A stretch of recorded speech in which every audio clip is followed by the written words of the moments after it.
All right. You want to just stay here? Why not? Okay. Good morning, fellow Toastmasters. My clock says 6:59, but we look settled in here, and the computer monitor says 7:01. I think it's time to get going.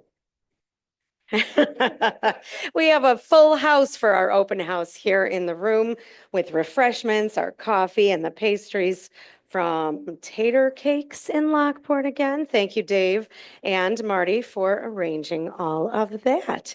I am Kate Orr. I am the immediate past president. Here at this club, we rotate officers who open the meeting. So as immediate past president, I would love to welcome everyone here who's in the space, and I will share. We do have a guest on Zoom who I know and I believe is a guest of Margot's, and I will first start us off with, so I didn't actually use the gavel. Let's make it official.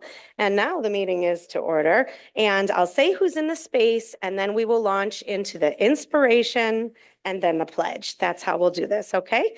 We do have in the room here, we have Len, Mark, Beth, Maggie, Jackie, Darcy, Sylvia. Gerald is back. Welcome back in person, Gerald, with his work schedule here for the summer with us again.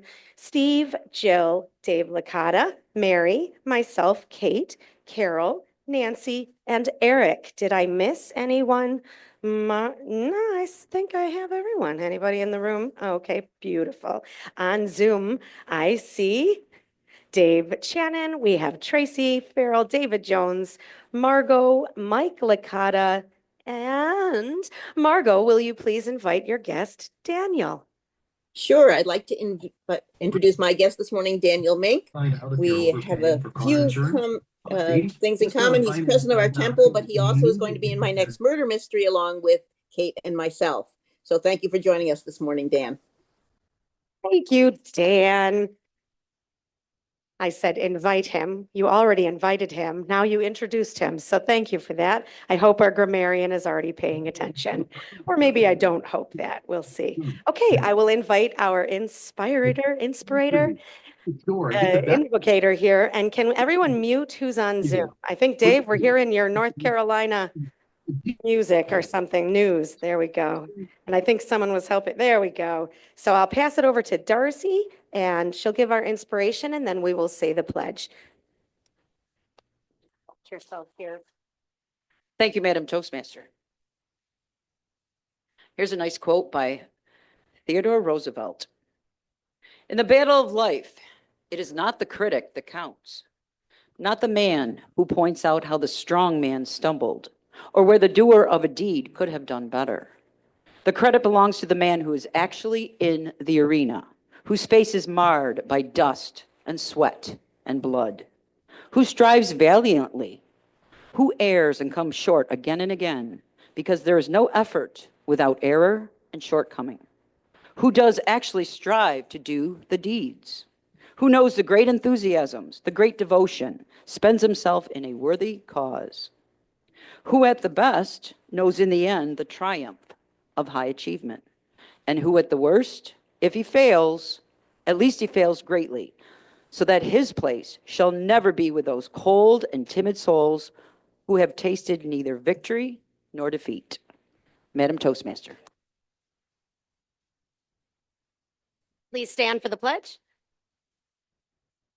I pledge allegiance to the flag of the United States of America and to the republic for which it stands, one nation, under God, indivisible, with liberty and justice. This is exciting. We have an open house the first Thursday of the month. It is May 1st already. Can you believe it? I am so excited that we had one of our newest members, Darcy, giving the inspiration, and one of our newest members, already Toastmaster of the day today, Maggie Craig, with our Mother Goose inspiration. And it is May 1st. I'm sure she'll get into that more. Before we get to that, we will be having our new member inductions. So kind of set yourself for that. Eric, as our president, does have an announcement he would like to share, while Marty, our vice president of membership, is getting ready the final details for our induction today. Eric, announcements. Thank you very much. Good morning. It's good to be back. I took a nice little break last week, sleeping in. Couple of things. I have a book here that the Canisius English department did. It's called The Quadrangle. It's poems, pictures, what was it? Prose, fine art. I actually wrote a poem in here. It got published. Thank you. It did get published. So I'm going to pass it around and everybody can take a look at it. I'm on page 61 if you want to read it. But there is really very good poems and everything. And all the students and faculty did a really nice job. And it's something worth reading. It's called Point of View is this year's theme for the quadrangle. So I'm going to pass that around. And I want to make a couple of quick announcements. Next week, we'll be voting for with that, I know you get to that. And DECA is coming in the next couple of weeks, so we look forward to having them here with us in the room. So, Kate, would you like to invite Marty up? Yeah. Oh, you got more announcements? I have announcements as well. Get that ready for the induction. Okay. And me too. Oh, I could be standing on that. Keep the microphone where it is. Okay, I have a couple of announcements. It's already May 3rd on Saturday. Our Shaw Festival trip is this Saturday. Let's, after this meeting today, tie up the loose details about the carpooling and lunch beforehand. I am super excited, as always. We are seeing Anything Goes, the musical. There are a couple of available tickets. They're semi-available, so if you're very interested, you could jump to the head of the line. And also, like Eric said, 2 weeks from today, the DECA high school students will be here. We'll have to come early if you can, so we can have additional tables. We can make sure we have enough space. We'll fill up the couches and the chairs on the outside. They run the meeting, they do the roles of the meeting, and we fill in the gaps. They will be bringing bagels or something like usual. We've talked about maybe afterwards going to knead the dough. So that's in the pipeline. As immediate past president, jumping back to that, it is my responsibility, like Eric had mentioned, to handle the elections that we have. Usually we have to give more notice so that you know who's on the slate. And I have to tie up some loose ends since Mom and I had an amazing vacation away and didn't talk to anybody via email or phone. Oh no, the border wouldn't let us with Verizon. Well, maybe it did, but we were able to escape up to Quebec City and it was lovely. I'm sure there will be speeches to come about that.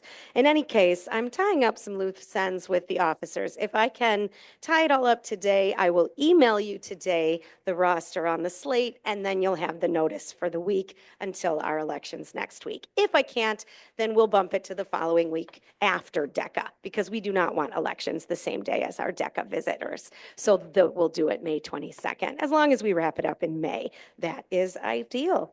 I would now love to hand over the lectern to our Vice President of Membership to run our new member inductions. Marty. Thank you, Kate.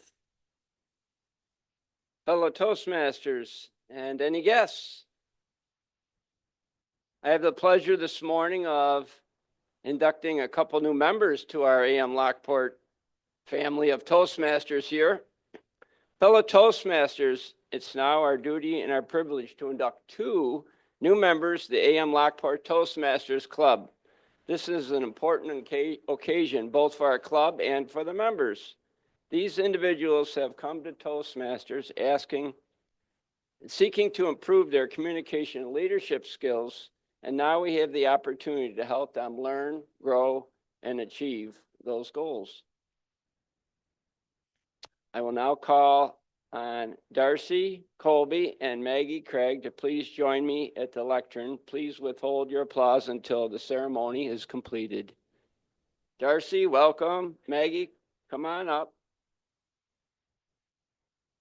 Darcy and Maggie, you are both joining a worldwide organization that has helped more than 4 million people learn to communicate more effectively. As members of the AM Lockport Toastmasters Club, you will benefit from a proven program of self-development. You will become part of an outstanding group of people who are dedicated to helping one another in the spirit of sharing and enjoyment.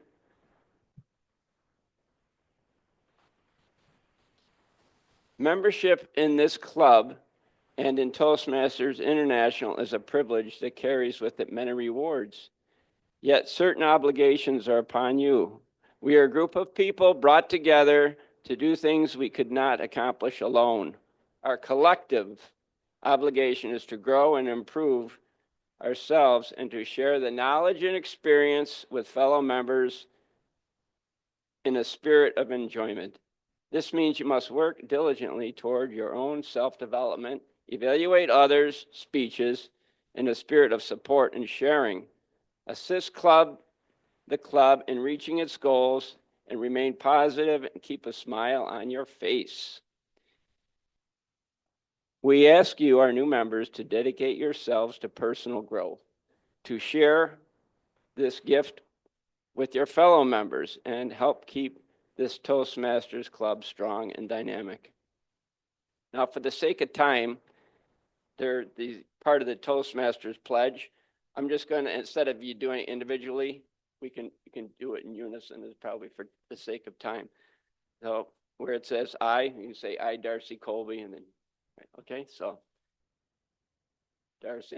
Colby. And then The presence of my fellow members. you can read, I'm sorry, here. Make this firm obligation to attend meetings regularly and prepare fully for each assignment. To apply myself to the projects outlined in the Toastmasters education program, to participate actively in club activities, to evaluate others in a positive, constructive manner, to build open, friendly relationships with my fellow members, and to bring other members into the club so that they can also gain the benefits of Toastmasters. Statement. Would all club members please stand? I passed out a sheet a few minutes ago where it says all, just repeat along with me. We, the members of the AM Lockport Toastmasters Club, pledge to support you in your quest for self-development, to provide you with positive, helpful evaluations, to maintain a friendly, supportive atmosphere, to give you opportunities to help others, and to make your Toastmasters membership a rewarding and fulfilling experience.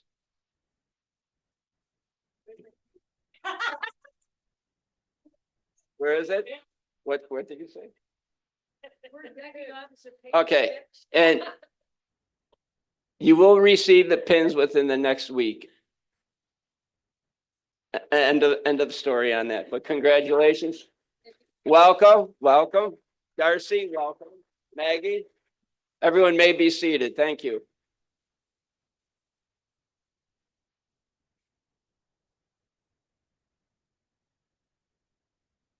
Kate, welcome. Thank you. Beautiful job, Marty. And Maggie, stay close because I will happily hand over this lectern back to you. Maggie Craig, Toastmaster of the day.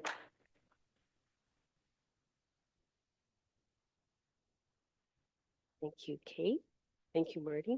I would have brought champagne had I only known. Good morning, fellow Toastmasters and honored guests. Welcome to our open house. And today is my first opportunity to be Toastmaster of the day. My theme is Mother Goose. It is International Mother Goose Day, honor that is recognized every May 1st. And it was established in 1987 by Gloria Delamar, who is a author and educator. And she's renowned for her contributions to children's literature and folklore studies. International Mother Goose Day, it's a perfect day for Toastmasters because it is a time when we celebrate storytelling. And so I would like you to take your mugs, which I left mine over there already. Who's judging me? But you didn't forget it, so you're remembering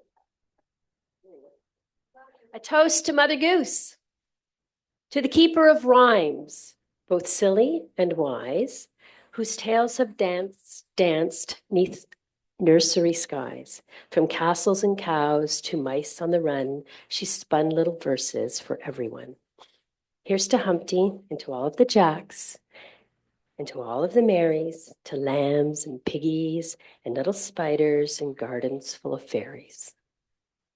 To lullabies whispered at the close of day and laughter that never quite fades away. To Mother Goose, may her rhymes ever stay, delighting the young for all of their days.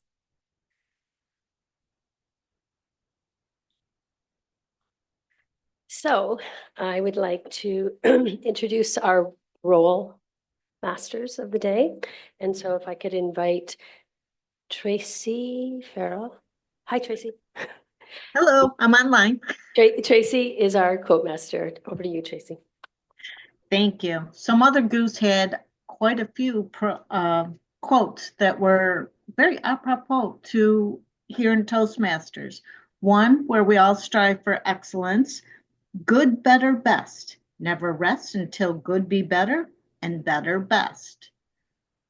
And another quote that she had emphasizing the importance of actions over empty words. A man of words and not of deed is like a garden full of weeds.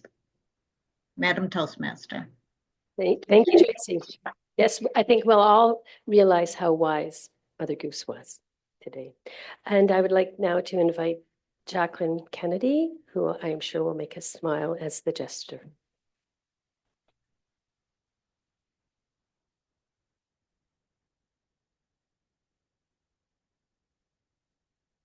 Okay.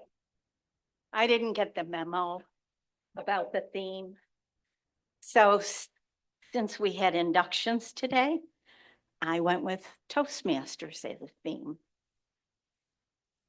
You might be a Toastmaster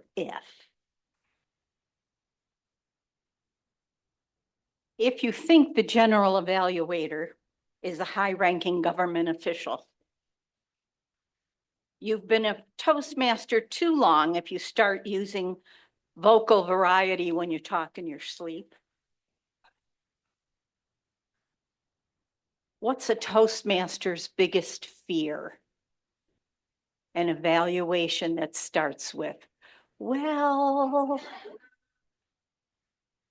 how many Toastmasters does it take to change a light bulb? Yes, and 3 to do the evaluation. What does a Toastmaster call a meeting without a timer? A run-on sentence. Thank you, everyone. I had some very wise words from Kate this morning. She said, start with the word master. And so I will call upon Carol Ann to be the word master and the grammarian. And I believe Mary is going to be our awe master. Carol Ann.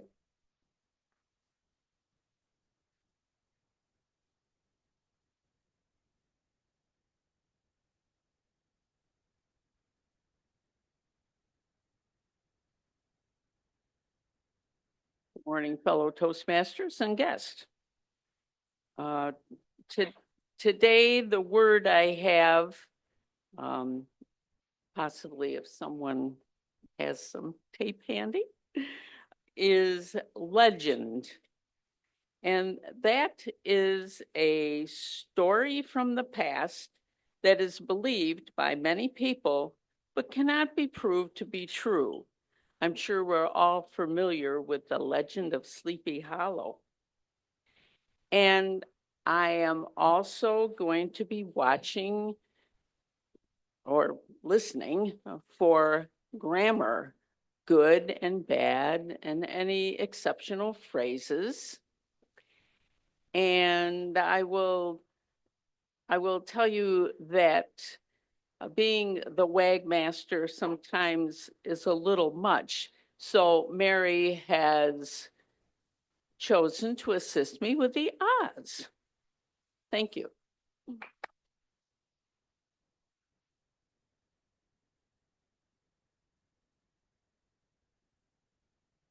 Our Quizmaster today will be Martin Johnson, or Marty.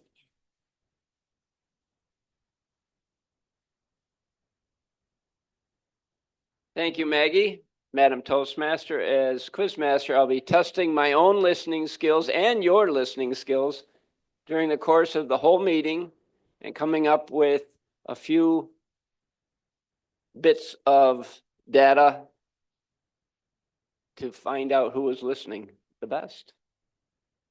Back to you, Madam Toastmaster of the day. Thank you. And I have to say a big thank you to Mr. David Licata for bringing me to Toast. No, that too, for taking the position of general evaluator.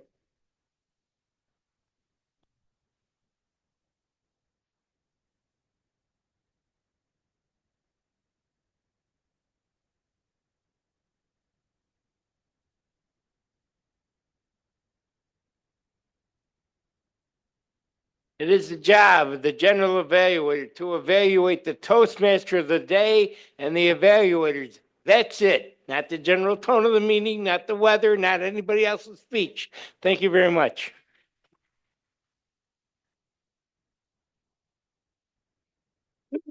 And our timer today will be Stephen Smith. And I don't know why I had to stumble on that. I'm so sorry. Thank you. Stephen. Thank you. My job today is timing because timing is important to all of us.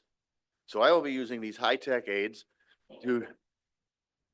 for each segment that we time, which includes table topics, speeches, and the evaluations. You get the green when you make minimal time. You'll get a yellow when you're at the midpoint, and you get the red when it's time to shut up. And I'll report when asked to do so. Thank you.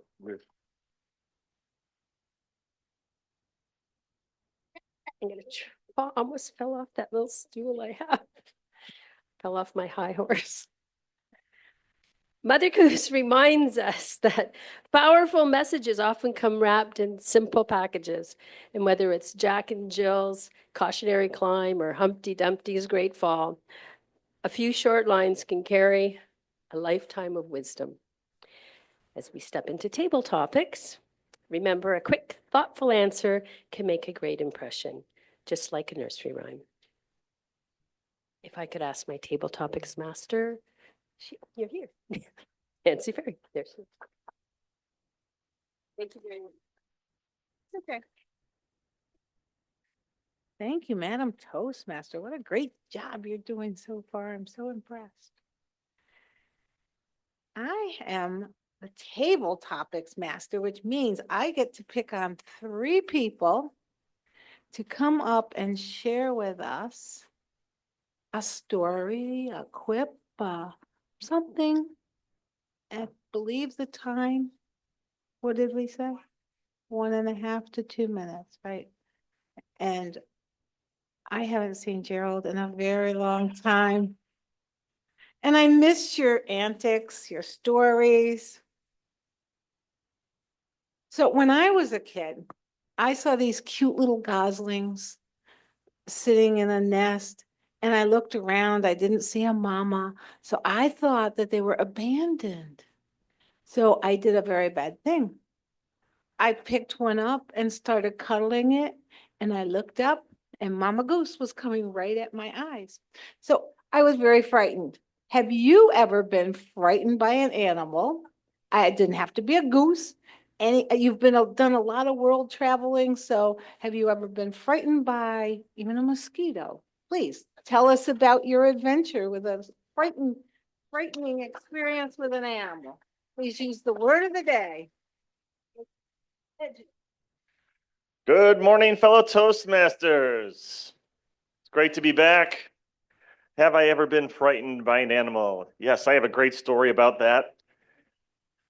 So back in the day, one of my favorite national parks is Yosemite National Park. So me and my sidekick, Damon, college buddy, we decided to go hiking this long trail, 20 miles up to Half Dome, which is super strenuous. We had to get there really early.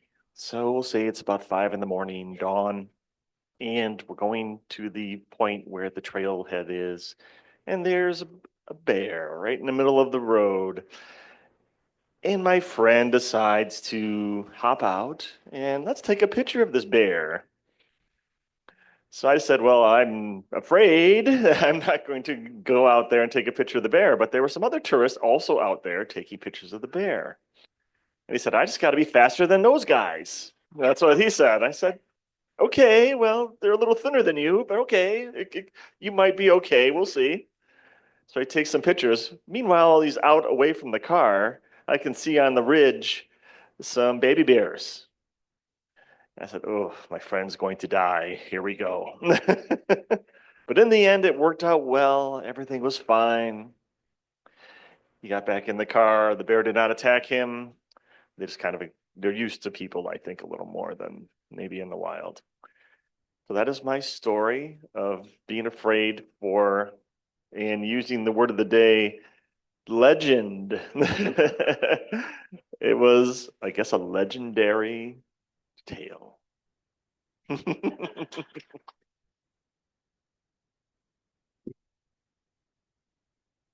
Little bit more frightening than a goose.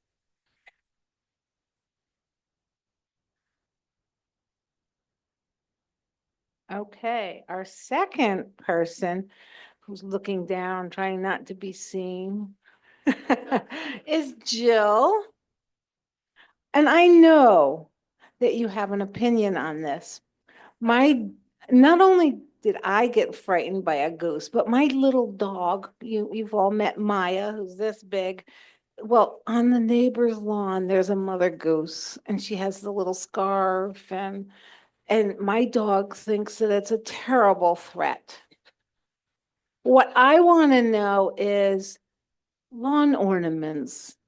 Do you have lawn ornaments? What is your opinion on lawn ornaments? Or something that relates to lawn ornaments? Jill Roaring, please use the word of the day. Yes, I have some lawn ornaments. I call them my garden sillies. Most of them trek into the basement during the winter and then they trek back out in the spring and they haven't started trekking yet. But in relation to the goose story that I'm hearing so much about, my father was almost killed by a goose when he was 3 years old. They are mean. Needless to say, apparently that goose was supper. And in their pond, more recently, obviously, they had herons and geese. And a blue heron got killed by a goose because it got too close to the nest. Now, apparently when Dad went and picked up the body, there wasn't very much to it. You think this big looking bird, but there's really not much there. But anyhow, my lawn ornaments, I do have quite a few metal herons. And some of them are flying, most of them are sitting, some of them are sitting with their leg up. Well, they're just kind of there. Some of them are starting to break. We're gonna have to fix some broken wings and stuff this spring before they go out. And then I have flamingos. But of course, my flamingos aren't the typical plastic pink flamingos, except for one. That was Steve's mother's pink flamingo. Mine are metal too. But all in all, I have a fair number of lawn ornaments. Yes, they are legendary. I have a blue flamingo. And that's it.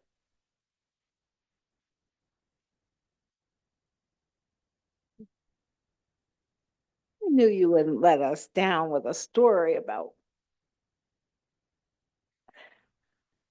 Okay, Beth, I see you trying to hide behind the tickets over there.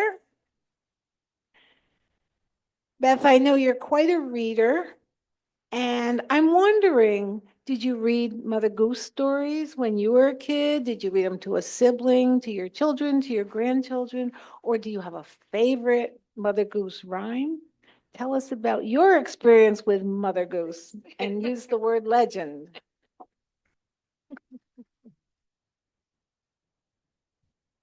Maybe I should get on the. Yes. There we go. Oh, wow, it is tall up here, isn't it? I'm not used to this.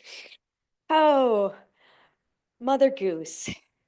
I don't remember having my mom read Mother Goose to me, but I'm sure she did because she did read to me a lot. I definitely read Mother Goose stories to my own children. I almost brought it today. We have a very ratty looking Mother Goose book at our house, so it was definitely well used.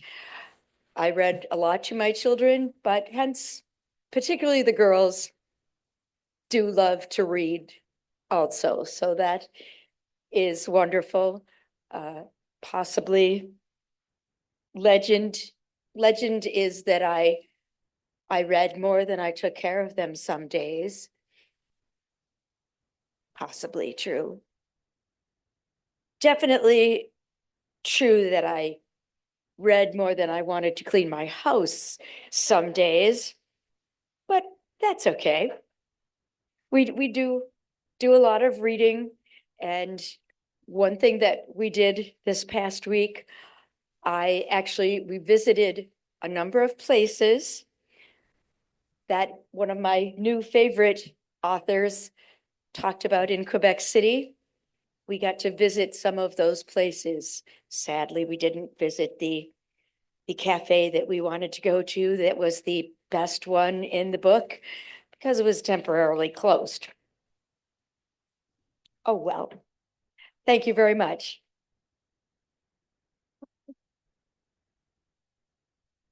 Housekeeping can always wait. I put it on the back burner. Somebody will get to it. I'd like to hear a timers report, Steve.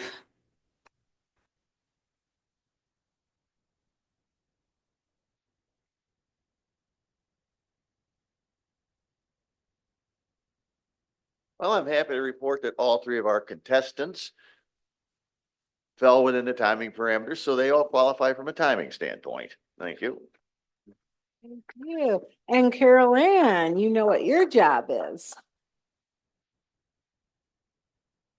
And I'm happy to report that all of the table topics contestants used the word legend.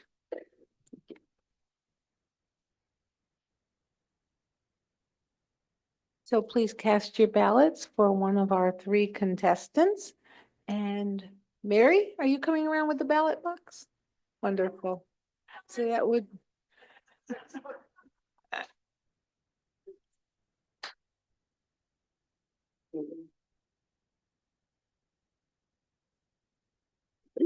So who actually wrote these rhymes? Who is Mother Goose?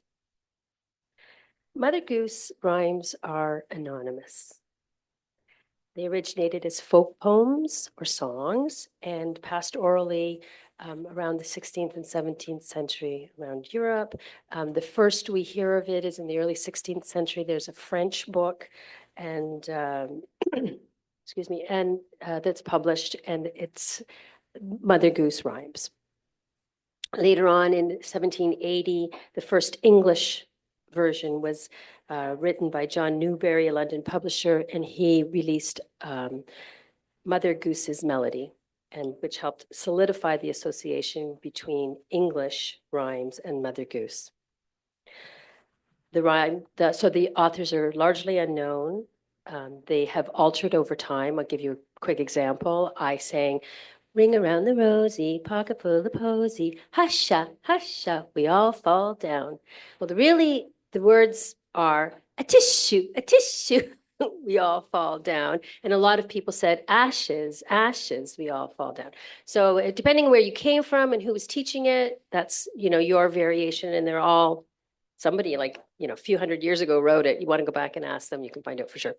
Um, some rhymes reflect events or historical figures. Some are dark or have darker history to them. And like Mary, Mary, quite contrary. It's supposedly written about Queen Mary the First. And there are different theories for some of the poems, and many of them are speculative. So Mother Goose is a fictional matronly figure. Sometimes she is an old woman, sometimes she is a goose. She symbolizes traditional storytelling and is behind a rich body of oral folklore, mostly penned by anonymous authors and shaped by history, politics, and everyday life. So why have these rhymes lasted for hundreds of years? It's because they connect to something universal: rhythm, humor, clear images. As our speakers come forward today, they will do the same, building connection, telling stories, and using vivid language to leave their mark. I would like to introduce our first evaluator, who's going to introduce the speech. Our first evaluator is David Jones, and he will be introducing Margot Sue Bittner. Thank you, Madam Toastmaster, and good morning, fellow Toastmasters and guests. As some of you know, I like to collect antique or vintage books, and I happen to have an 1896 Mother Goose book, which is 129 years old. I think it's kind of awesome. I just wonder how many people have read this, what children read it, and what parents read it to their kids. I always like buying old vintage fairy tales. Now today, one of our district legends, Margot Sue Bittner, DTM, is speaking to us from Strategic Relationships, Level 1, Elective number 2, into vocal variety. Mr. Timer, it's 5 to 7 minutes. Now, I don't know Margot well enough to know if Hannah and Herschel are children, alligators, or cats. I have a feeling they're cats, but I'm going to find out in a moment. So please welcome Margot Sue Bittner, Hannah, and Herschel.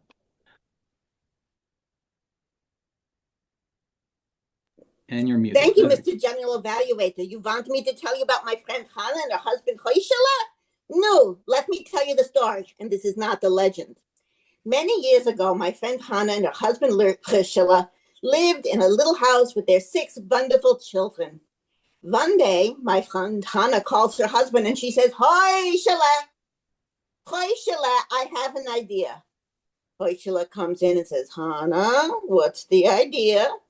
She says, Herschela, you, me, and our 6 wonderful children live in this huge house. I think we should have my mama come live with us, because now that my father has passed, may his name be for a blessing, mama's all alone. Herschela looks around. He says, Hannah, a big, beautiful house. We live in a little more than a 1-room bungalow. Well, my friend Hannah has it in her head, mama's coming to live with them. So what's Herschela to do? He goes to visit the Rebbe. He goes up the road and knocks on the door. And Rebbe opens up the door and says, Herschela, you delivered my eggs and my milk this morning. What are you doing here? Herschela says, oh, Rebbe, I have problem. Rebbe says, come in, sit down. We have some schnapps. We visit. So they sit down, they talk, they have some schnapps. And Rebbe says, Herschela, what's your problem? Herschela says, Rebbe, Hannah wants her mother to come and live with us. Rebbe says, such a blessing, such a mitzvah, such a nice thing. Herschela looks and says, Rebbe, what you mean nice thing? Hannah, me, 6 children, we have 1-room bungalow. There we put mama. Rebbe says, I think. Rebbe thinks. He says, I know what to do. Herschela, do you have a dog? Herschela says, of course I have a dog in my barn with my cows and my chickens. Very good. Bring dog in house. It'll solve all your problems. Herschela says, a dog in the house? Rebbe says, I know these things. So that night, Herschela goes home, takes the dog in the house. The children are wonderful. They're so happy. They play with dog. Everything goes well. Until the next morning. Everybody gets up. and they're scratching and they're itching. What's the problem? Fleas. You know fleas? Little bugs, fleas? Yes. Dog has fleas. Well, Hannah's trying to clean up, and Heuschler leaves to go deliver the milk and the eggs, as Hannah's yelling at him about all the fleas. So on his way, he stops at Rebbe's house and knocks on the door. Rebbe opens the door, says, Heuschler, you're back. He says, yes, Rebbe, I have another problem. Come in, sit down, we have some schnapps. And finally they get to it. What's the problem? Heuschler says, the dog has fleas. They bite us. We get itchy. Ah, fleas. I know. Rebbe says, I have idea. You know chickens? You have chickens, right? Yes, Rebbe, I have chickens. Good. Bring chickens in house. They eat the fleas. Heuschler says, chickens eat fleas? Rebbe says, yes, I know these things. Believe me. So he goes home at the end of the day and brings the chickens in the house. But you know, chickens don't stay still. They're all over the place. And Hannah's not very happy, especially in the chickens leave presents and things. So they go through the night. In the next morning, they're trying to eat breakfast. There's chickens on the table. There's chickens on the bench. There's chickens everywhere. Well, pretty soon, Hannah's yelling at Heuschler. What is this advice from Rebbe? Bring chickens and dog in house. This is not working. And she's yelling and she's screaming. So along the way, Heuschler goes back to Rebbe. Rebbe, come in, sit down, have schnapps. Rebbe, no time for schnapps. These chickens, they're all over. Oh, chickens, I forgot. Chickens wander. I tell you what you do. You need a wall between the dog and the chickens and the family, yes? Yes. Makes sense? Good. You bring cow in house. Cow will make the wall. You have chickens and dog, and you have family. It will work perfect. Heuschler goes home. Starts to bring cow in house. Well, Hannah starts yelling and screaming, you're bringing cow in house. And next thing you know, cow lifts tail. You know, cow makes name. So they're yelling and they're screaming and the children are screaming. And next thing you know, there's a knock on Heuschler's door. Open the door, there's Rebbe. So how's it going? And Heuschler is saying, well, Hannah's not happy. And Hannah's screaming. And Rebbe says, stop.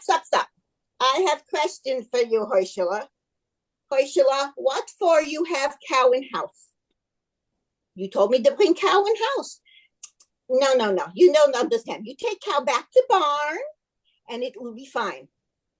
So he takes the cow back to the barn. They're getting everything cleaned up. And Rabbi has a cup of tea. No schnapps at Heuschler's house.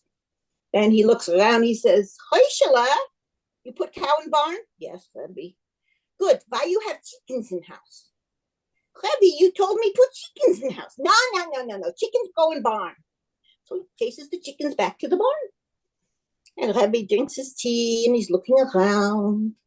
And he says, Heuschler, who's guarding your cow and your chickens? Dog's in house. And Heuschler says, but take dog back to barn. Takes dog back to barn. So Rabbi's drinking tea and Heuschler comes in. He says, Heuschler, what do you think? And Heuschler looks around and he says, Rabbi, this big, beautiful house, plenty of room for Hannah and me, our 6 children, and Mama. And that's how my friend Hannah was able to have her Mama come live with her, Madam Toastmaster. Thank you very much. Our second evaluator is Eric Schneider, and he will be introducing David Shannon.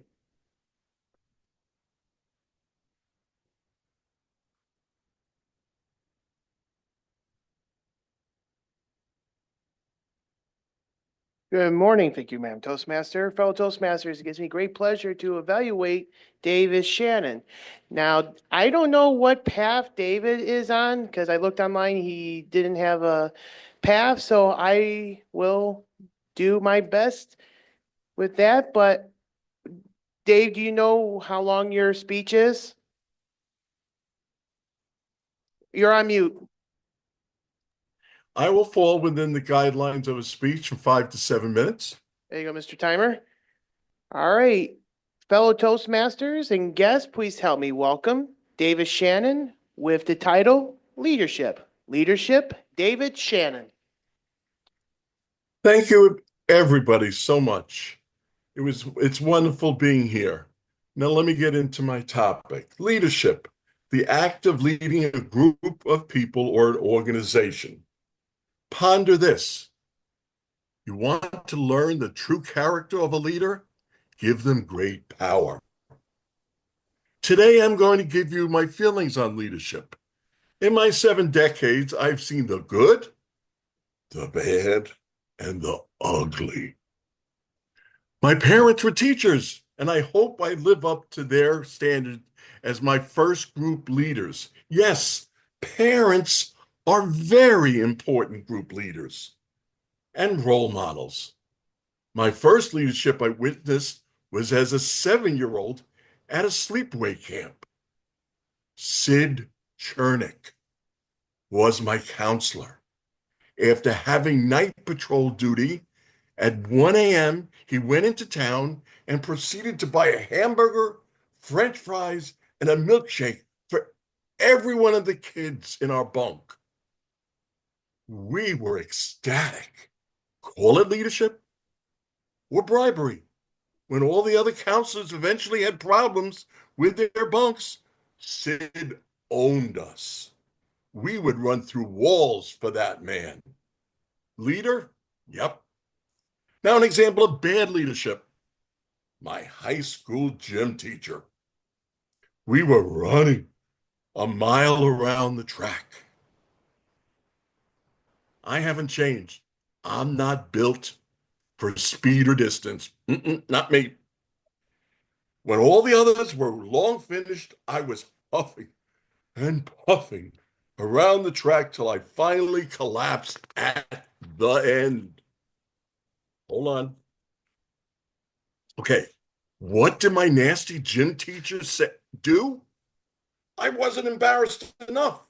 He had to add, Shannon, I'm not going to time you with a stopwatch. I'm going to time you with a calendar. Yuck, yuck, yuck, yuck, yuck. Leadership? Bad. But there's a silver lining.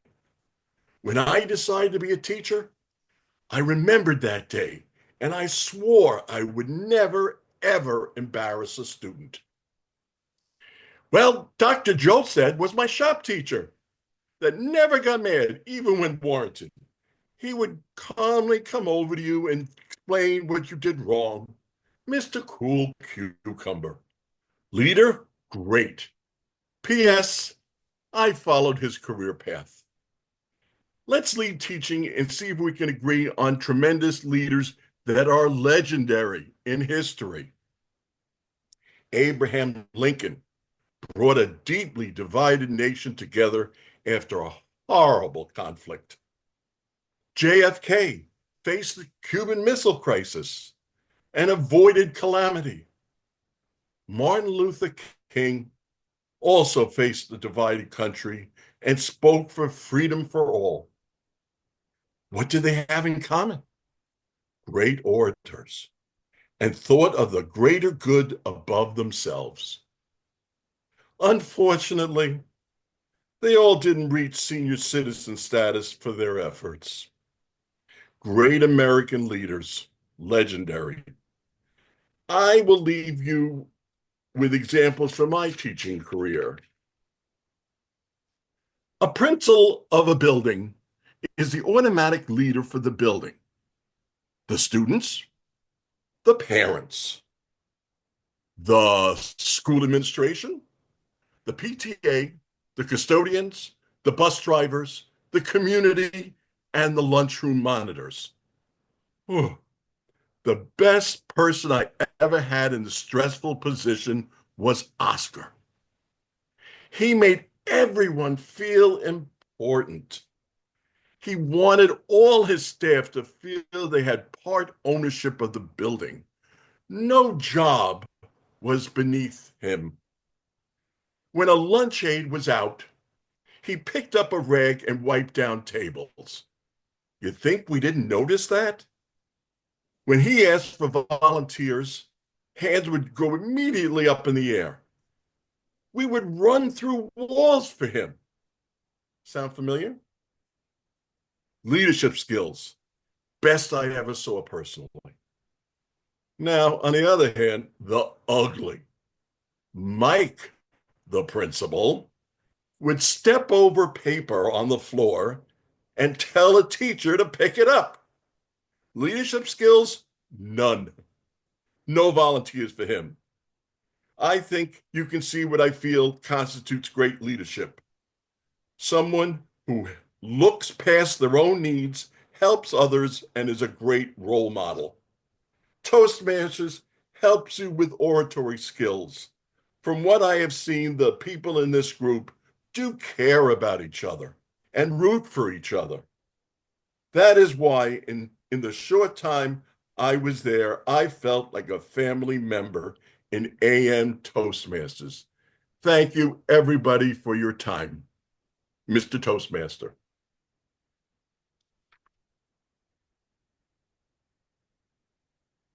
And our final evaluator, Sylvia Baptiste, introducing speaker number 3, Mike Licata.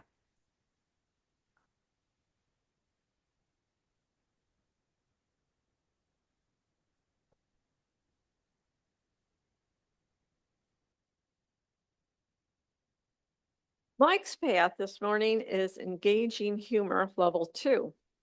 Introduction to Toastmasters mentoring. It's a 5 to 7 minute speech. This project introduces the value of mentoring. Purpose of this project is to clearly define how Toastmasters envisions mentoring. Mike will present a story about a time when he was a protege. Mike will share the impact and importance of having a mentor. Now I'd like to introduce Michael Licata with the title, Trying to Find the Funny. Michael Licata. Thank you, Madam Evaluator. Good morning, fellow Toastmasters and our guests this morning. I think Pathways always presents a challenge, and AM Lockport, as we always rise to the challenges here in our club. So when was I a mentee, in trying to find the funny and trying to build a reputation as maybe more of a comedian, comic, and how does that help in a professional setting? My first experiences in being a mentee when it comes to developing a sense of humor is to understand that it is very important to not take oneself very seriously. I think that the ability to not overemphasize certain things and not being taken too seriously makes life a lot easier because it helps one laugh, it helps one build stories, it helps one create a more jovial, lighter atmosphere in professional settings. So I think it's important to remember that when you develop as a mentee in AM Lockport and you want to develop a sense of humor, it's important to not take yourself too seriously. And I don't have a particular story when it comes to developing my sense of humor. I've just been around life, and the best way I've found to find humor in life is to understand the importance of just experiencing things and writing them down. I have a group of friends now that I've been friends with for about 20 years, and we've had some legendary experiences that are still talked about every time we get together. We vastly amuse each other, and I am usually the butt of a lot of the jokes because of the poor decisions I've made in my life. But we survived it. Everyone's happier, it's funnier. Some of the other ways you can develop your sense of humor is through what I like to do is watch small YouTube clips or I watch Netflix stand-up specials. I understand that there's a lot of humor, a lot of different humor, a lot of very interesting people, whether it's that have developed the following, whether it's social media or through more of the traditional methods of hard work and writing and things like that. One of the other few things that I have learned in my experiences when it comes to just living everyday life and trying to develop a sense of humor is to remember to kind of write things down. I have this notebook. I don't write it in every day, but it is one of those things I try to write in on a weekly basis just whether it's just to go see through different humorous experiences when it comes to developing as a mentee in the system. Some of the other things that I have when it comes to writing things down is I just take notes, and experiencing life helps you become a more humorous person when it comes to building into your speeches in a more professional setting. So I can't give you one perfect example story of being a mentee, but I can tell you I've had many influential people that have gone through similar experiences that I have, or I've had opportunities to learn from parents and siblings that I find funny. But I recommend when you become a mentee, as you journey into AM Lockport Toastmasters and you build towards the path of humorously speaking, it's important to not take yourself too seriously. It's important to write things down. And it also is incredibly important to remember that not, as you build speeches, it's not as hard as one thinks to build humor into your speeches going forward. Madam Toastmaster.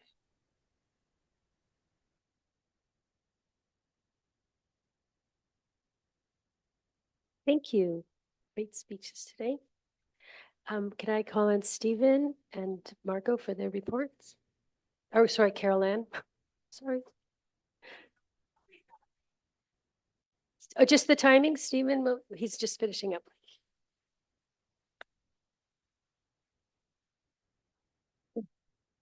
We don't need the word of the day? Okay.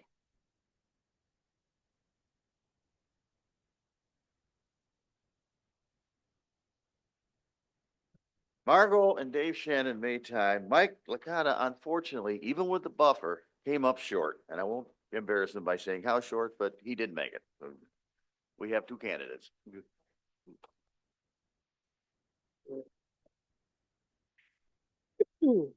So Mother Goose rhymes seem cheerful on the surface, but many of them have surprisingly dark and or political origins. And here are some of the most famous examples, and really only just a few. There are so many examples if you're interested in the topic. Ring around the rosy, a pocket full of posies. Husha, husha, we all fall down. And that is believed to be a reference of the Black Plague. Ring around the roses is the rash left by the symptoms of the plague. The posies are herbs that they wore to ward off the disease. The tissue was the sneezing from the illness, which is why actually it has to make you feel that that is the correct word. And we all fall down is death. Mary, Mary, quite contrary, how does your garden grow? With silver bells and cockle shells and pretty maidens all in a row. I say these to my granddaughter. Am I hurting her in some way? The garden is graveyards.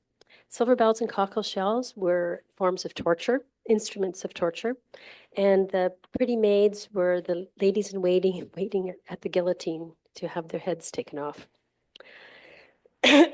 Jack and Jill went up the hill to fetch a pail of water.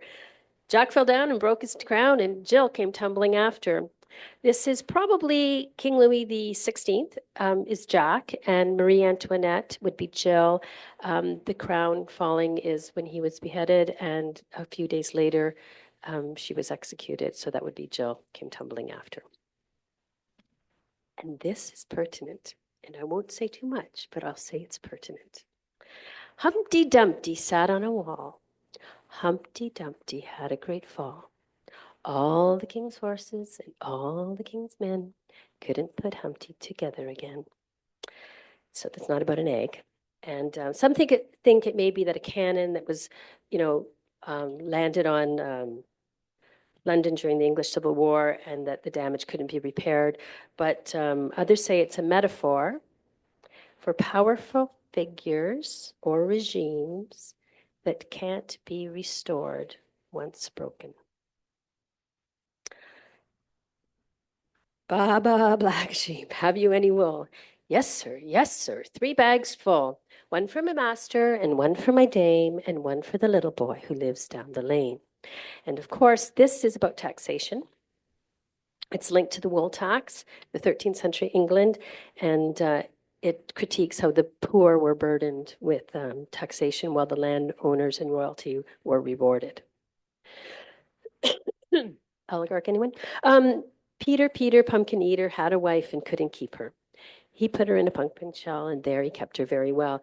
And I loved this when I was a kid, and I had I said it a million times, and it actually refers to marital violence and forced obedience. So my mother always said, Jack Sprat could eat no fat, his wife could eat no lean, and so between the two of them, they licked the platter clean. It was a very famous one. She still says it all the time in our home. Mother Goose teaches us more than nursery rhymes. Hidden inside are lessons about perseverance, risk, and kindness. Today, our evaluators will offer gentle guidance, helping each speaker grow, just like those early stories helped shape our thinking. Honest, kind feedback is one of the best gifts we can give each other. And so I will invite our first evaluator, David Jones. Thank you, Madam Toastmaster, and especially to Margot. Mazel tov on a great story. Now, I was way off on the Hannah and Ursula reference. It is not your children, an alligator, nor cats, but it was a good story. And the object of this path level was vocal variety, and you clearly did that. You accomplished it. You had great Yiddish tones, words, and phrases, which we don't get to hear that often, so thank you for bringing those to the club. And you had great hand gestures that tied into your story and also the words that you were using. One of your story people, I believe you said her name was Libby, which is also my girlfriend's name. And she sounds like a Toastmaster. She'd be very welcoming. She'd say, come in, let's talk, have some schnapps.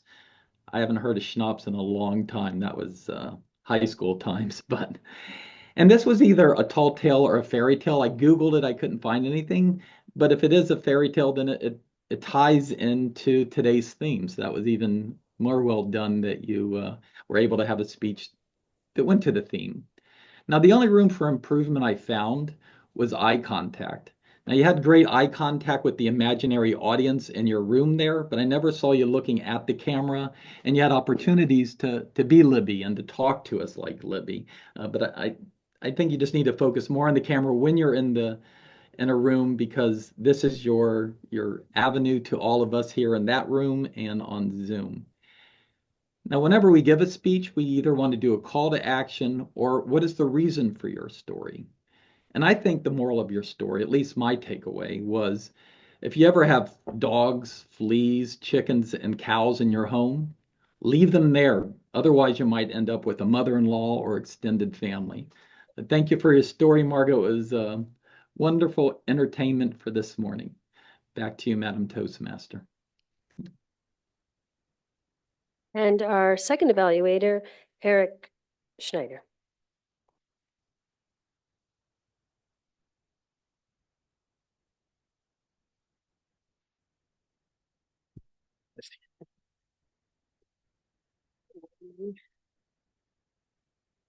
Thank you, ma'am. Toastmaster, fellow Toastmasters, and especially Dave.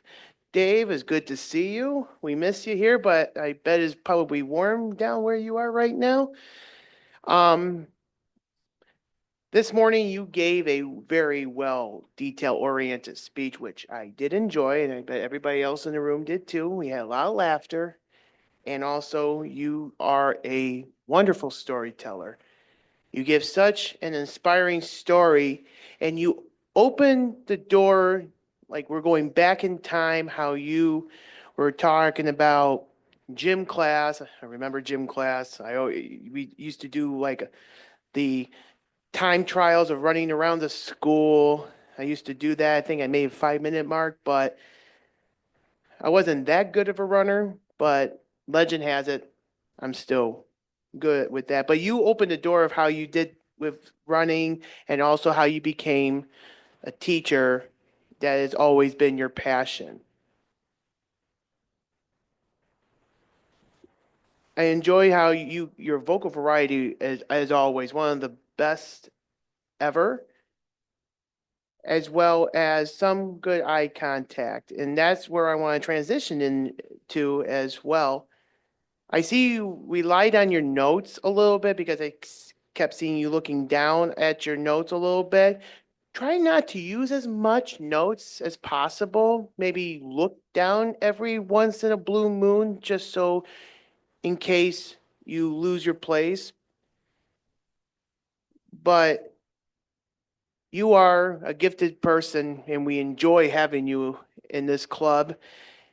And I look forward to hearing many more speeches from you, Dave.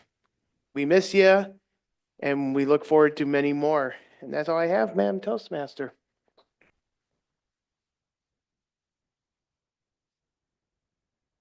And now we'll invite Sylvia up to evaluate Mike Licata.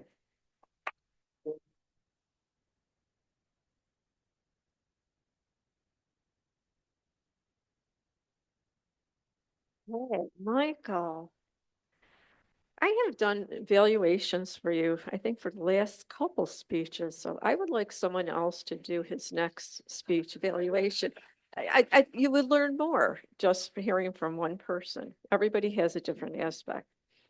But developing a sense of humor, that's hard to do. And you gave us 3 great examples how to start to do this. Don't take yourself seriously. Write things down. You had a good visual of your notebook. You showed us. And you also threw a little humor in there with poor decisions made into your life. We all done that. Been there. Watching YouTube. I thought those were the 3 great examples of how to learn, because I'm a visual person too. So those were good examples. How to improve or challenge yourself.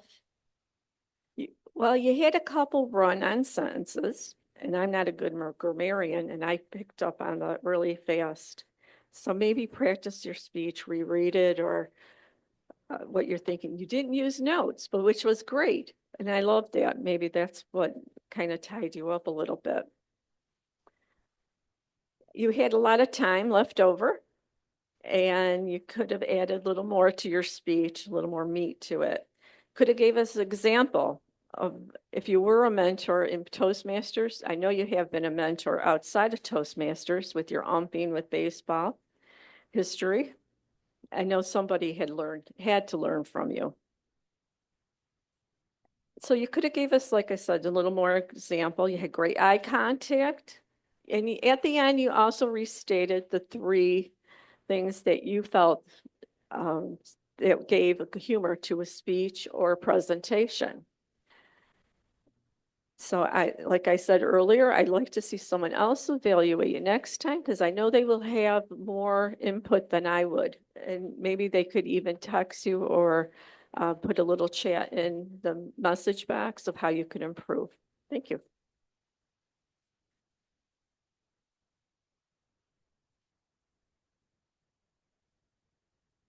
I love the stool, just so we all are aware of that. Thank you for having it here. So if I could get a timers report, and then Carol Ann, if we could have you come up and give and Mary with you. I guess Mary's going to do her report too. I'm happy to report all 3 of our evaluators did make time. 2 of them need some help from the buffer, but everybody made it. So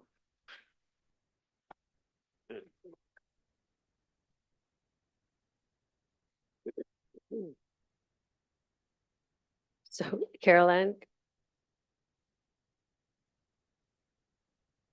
we're going to have the word master, the master, and the Kate, I think we're just going to do it anyway. Thanks.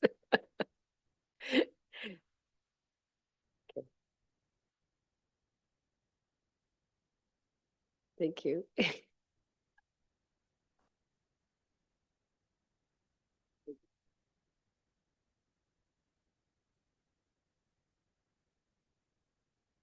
Hello, Toastmasters and guests.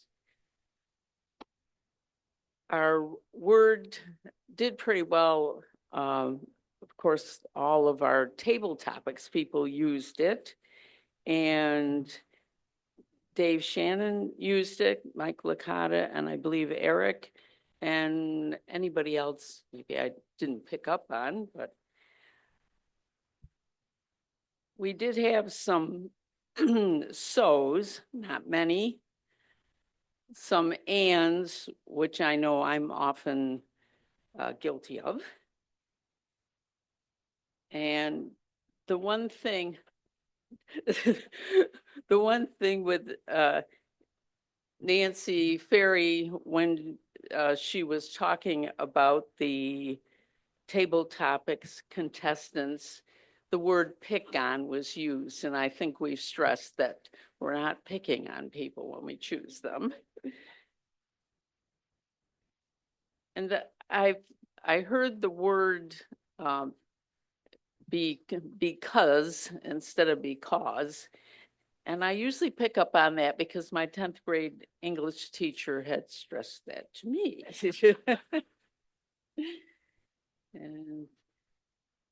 And I like the fact that Maggie said that the evaluations are gentle guidance.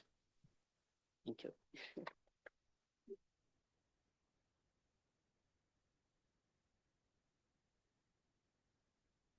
And Mary will present the report. I collected the too. So Maggie had 4. Margot had 1. Eric had 1, and David Jones had 1. Did I tell them about my mother juice cookie? So my grandmother, Eric knows, made a Mother Goose cookie jar for us, and it's in our kitchen.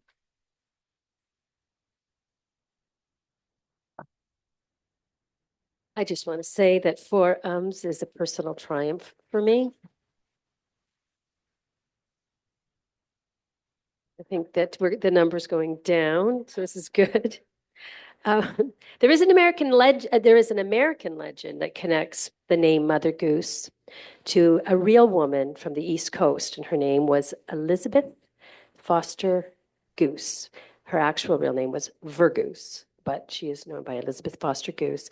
And she lived in Boston, Massachusetts in the late 1600s, early 1700s, and is thought to have been the original Mother Goose. She is said to have sung and recited rhymes to her grandchildren and local children. And after her death, her son-in-law, Thomas Fleet, who is a publicist, published her works, and called it Mother Goose's Melodies, which may sound very familiar to the one that was published in England. The legend claims that she was the first Mother Goose collection in America, predating or paralleling the English version. There's no firm evidence that this is true. Just so you know. The Mother Goose name was already in use in France as early as the 1600s, and the earliest confirmed Mother Goose book in English was published in London in 1780. The bottom line is the Boston connection is a charming local legend, but not supported by historical facts. However, it has endured in American folklore and is still often mentioned in New England history. So checking out the real facts today will be our quizmaster, Marty Johnson.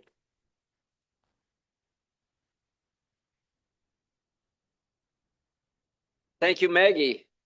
Just have a few tidbits to see how well we were listening. In Gerald's story about the bear, did anyone pick up on what kind of bear it was? Was it a black bear? Was it a brown bear? A mother bear. Gerald?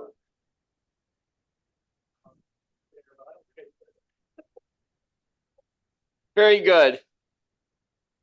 What does Jill call her lawn ornaments? What names? Sillies, huh? And what was one of the legends Beth Banks spoke about as she raised her children? Yeah. Right? How many different animals were in Margot's story? How many groups?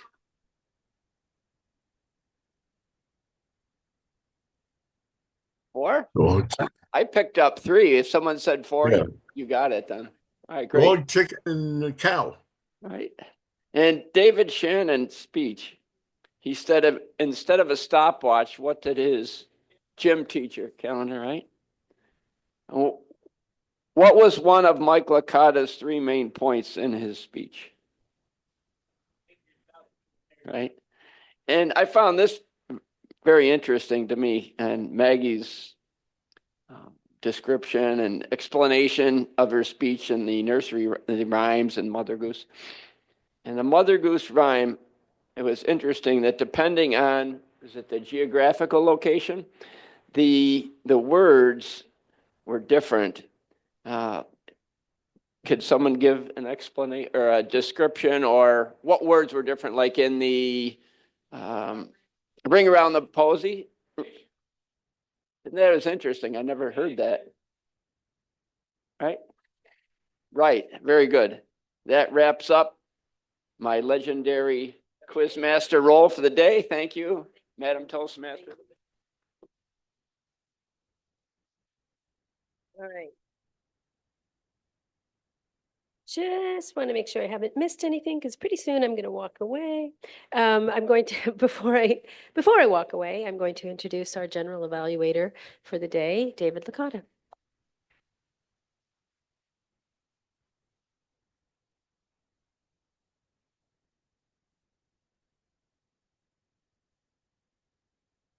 I do have the list of the winners, which I'll leave up right here to my left. You're right, whatever. All righty. David Jones, evaluator number one. Clever use of Mazel Tov. You need points for that. And what he did, he told us what he liked, where there was room for improvement, and what he loved. So once again, it was an excellent sandwich. Eric? Eric's pointed out David Shannon's capacity for storytelling. And to tell a little bit of an aside, because I'm the one that met David Shannon at Optimist Club, it seemed to me rather silly that he had to use notes because he told me all those stories several times right off the cuff, sitting across from me at the meeting of the other club. So good catch there, Eric. Yep. And you mentioned his vocal variety, and you finished up very nice. Did a nice job. Sylvia, I'll take that. I'll take you up on that evaluation. No, Michael and I have made a pledge never to evaluate each other. No. Yes. I don't believe that you scolded him for repetition. He was a little bit repetitious on that. Don't take yourself too seriously.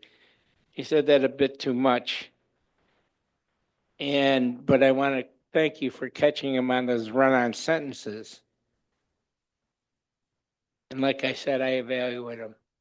Now, sticking with my pledge that I would just stick with the evaluators and the Toastmasters today's. If you want to hear some funny quotes from Michael, we'll do it at breakfast. Don't let me forget. Oh, no.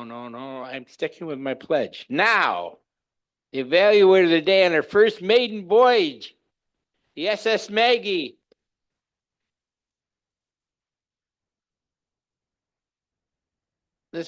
And the fact that she said first opportunity, that was great. And the homework, the research, that was well done. And I reflected back on the time that I'm minding my own business as a child, going to the Palace Theater.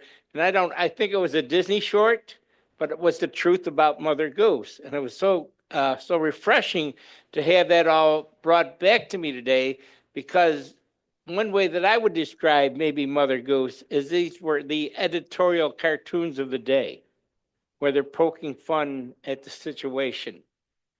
But I didn't know about that, about the poor Marie Antoinette. That poor woman did nothing. Oh, well, that's another story. That's another speech. So if we are going to compile the 12 best meetings on our YouTube special at the end of the year, I think this meeting is definitely one of them because of the hard work and the research that you did. The speeches were excellent. And I want to say that the evaluators did catch the fact that the speakers, they were on task. They did not too much wandering around today, which was excellent. So I'm going to quit while I'm ahead. Thank you very much, Madam Toastmaster.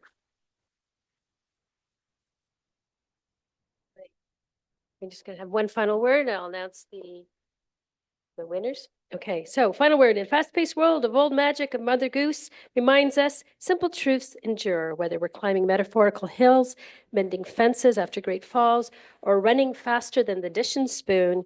We keep living, learning, laughing, and growing. Thank you for joining today's meeting, and may the spirit of curiosity and creativity stay with you long after you leave. And I will now call on Kate Orr to close out our meeting. And announce. Oh, I've never done this before. Okay. Okay, so table talk topics. The winner is Gerald. Would you like a ribbon? Yes, he would like a ribbon that we don't have. Oh, there it is. Bravo. Thank you. Nice t-shirt too. Did you all see his t-shirt? Convention last summer. Did you see the t-shirt? Anaheim, California. Toastmasters International. Welcome back, Gerald. The best evaluator of the day is David Jones. And the best speech, Margot Sue. Okay, and yes, oh, the winner, Margot's not here to draw. Kate's draw for the.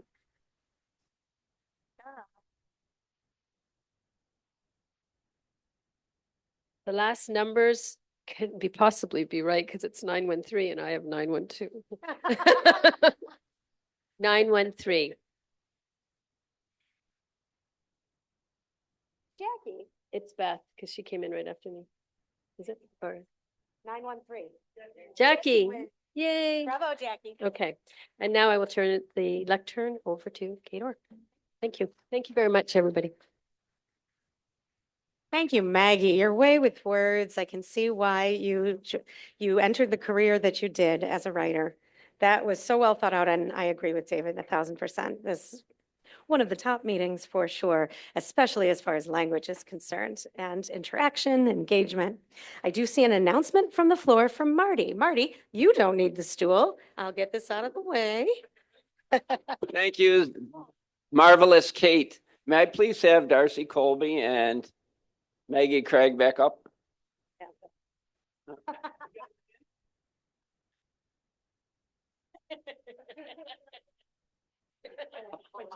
I'd be remiss if I did not present you with your certificates.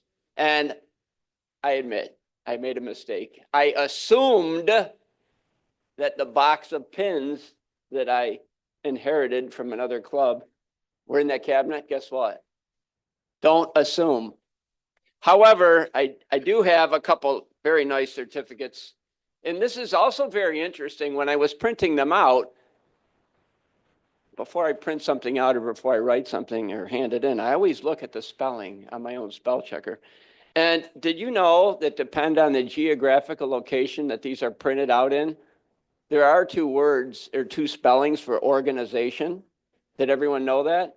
I'm going to hand you the British spelling of organization, which is Organization. This goes to Darcy Colby from Toastmasters International presents Darcy Colby as an official member of the AM Lockport Toastmasters Club. Thank you. And this from Toastmasters International presented to Maggie Craig as a member of AM Lockport Toastmasters. We are very fortunate to have you both. And as soon as I resurrect the pins, I will have them for you. Thank you. Yes. Of Yes. course, I want to say I'm carrying a British passport as well, so that's okay.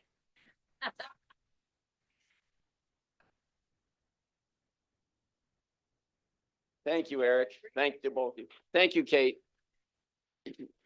Thank you, Marty, as Vice President of Membership. And mindful of time, I'll just say our Toastmaster next week is also Marty. Our three speakers will be Sylvia, Marshall, and Tracy. Marty, do you have a theme decided? Not yet, more to come.